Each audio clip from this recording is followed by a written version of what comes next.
Hi friends, இந்த video பார்க்க போகிறோம்னு பார்த்தீங்கன்னாக்கா, ஊரக வளர்ச்சி மற்றும் ஊராட்சித் துறையிலேருந்து தமிழ்நாடு அரசு வந்து வேலைவாய்ப்பு கொடுத்துருக்காங்க. என்ன வேலைவாய்ப்புன்னு பார்த்தீங்கன்னாக்கா, ஈர்ப்பு ஓட்டுநர், அலுவலக உதவியாளர், பதிவறை எழுத்தர், இரவு காவலர்னு சொல்லிட்டு வேலைவாய்ப்பு கொடுத்துருக்காங்க.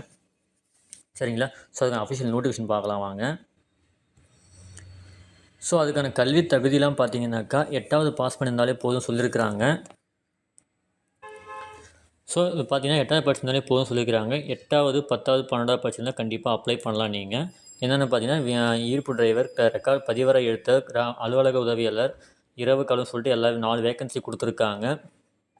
ஸோ இருக்கிறவங்க கண்டிப்பாக அப்ளை பண்ணி யூஸ் பண்ணலாம். எப்படி அப்ளை பண்ணணும், எந்த மாதிரி மெத்தடில் அப்ளை பண்ணணும், என்னென்ன கல்வி தகுதி இருக்குது, என்னென்ன ஃபீஸ் கட்டணும், எப்படி ஃபீஸ் கட்டணும் எல்லாமே வந்து யூடியூப்பில் கொடுத்துருக்கேன். ஸோ அதுக்கான யூடியூப் லிங்க் வந்து உங்களுக்கு டிஸ்கிரிப்ஷனில் கொடுக்குறேன். ஸோ நோட் பண்ணிக்கோங்க. கண்டிப்பாக வந்து யூஸ்ஃபுல் பண்ணிக்கிட்டு நீங்கள் அப்ளை பண்ணி நீங்கள் பெனிஃபிட் பண்ணலாம் நீங்கள். ஸோ இந்த வீடியோ பிடிச்சா லைக் பண்ணுங்கள், ஷேர் பண்ணுங்கள், கமெண்ட் பண்ணுங்கள், மறக்காம சப்ஸ்கிரைப் பண்ணுங்கள். அப்போ தான் நம்ம நெக்ஸ்ட் வீடியோ உங்களுக்கு இன்ஸ்டன்ட்டாக கிடைக்கும் உங்களுக்கு. Thank you friends.